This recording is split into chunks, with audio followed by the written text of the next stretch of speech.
Հետադարձն արգելվում է թվարկված բոլոր դեպքում հետնյութային անցումների վրա, թունելներում, կամուրջների, ուղեկամուրջների,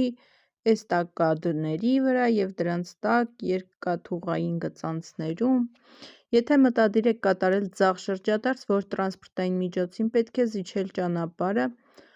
այս դեպքում ոչ մեկի չենք զիջում, քանի որ գտնվում ենք հենց գլխավոր ճանապարհին և չունենք աջից հարված։ Պարտավոր է արդյոք վարորդն այս իրավիճակում ձախ շրջադարձ կատարելիս լուսային ցուցիչով ազդանշան տալ։ Այո։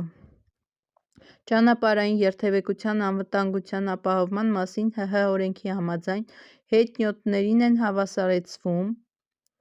թվարկված բոլոր անձինք, առանց շարժիչի հաշմանդամային սայլակներով տեղաշարժվող հաշմանդամները, բեռնասայլակ, սահնակ, մանկասայլակ կամ հաշմանդամային սայլակ քաշտվող անձինք։ Քանի երթևեկության գոտի ունի այս ճանապարհը 4 գոտի։ Տրանսպորտային միջոցի շահագործումն արգելվում է, եթե բացակայում է կառուցվածքով նախատեսված նստատեղերի գլխակալները, նույն սեռնու վրա տեղադրված են նոր և վերականգնված դողեր։ Երկու դեպքում էլ ավտոբուսների շահագործումն արգելվում է, եթե առկա է հակագլորման 1 հենակ, առկա է 1 կրակմարիչ։ Երկու դեպքում էլ նշաններից որն է նախազգուշացնում հավասարազոր ճանապարհների խաչմերուկին մոտենալու մասին։ Տարբերակ 5-րդ, որ ճանապարհային նշանն է արգելում հետադարձը։ Տարբերակ 3-րդ,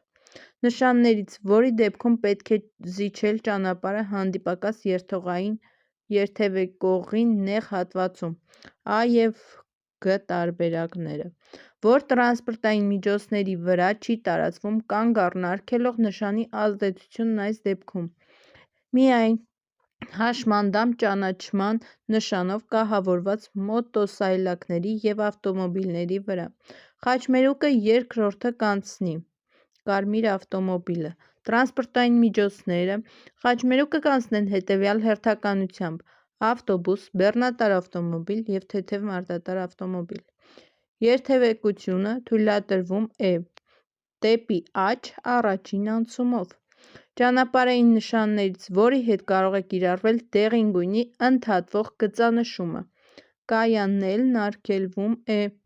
Նշված ճանապարհային նշանների ազդման գոտում թույլատրվում է կանգ առ կատարել ուղևորներ նստեցնելու նպատակով։ Թույլատրվում է արդյոք մերձքաղաքային, միջմարզային և միջքաղաքային ավտոբուսների վարորդներին բնակավայրերիջում գերազանցել 60 կմ/ժ արագությունը։ Արգելվում է։ Որ նկարում է վարորդը տալիս ձախ շրջադարձի ազդանշանը։ Տարբերակ 1. Կարգավորողն ազդանշանը տալիս է սուլիչով երթևեկության մասնակիցների ուշադրությունն իր վրա հրավիրելու համար։ Երբ տուժածը ունի վերջույթի բաց կոտրվածք, ապա օգնություն ցուցաբերելիս անհրաժեշտ է անմիջապես բարձրացնել տուժածի վերջույթը, ստերիլ անձեռնոցիկով ծածկել վերքը և անշարժացնել վնասված վերջույթը, ուղղակի ճնշմամբ դադարեցնել արյունահոսությունը, տեղադրել սառը թռչոցներ վերքին, ստերիլ անձեռնոցիկով ծածկել վերքը և անշարժացնել վնասված վերջույթը։ Ավարտեցինք 20-ից 20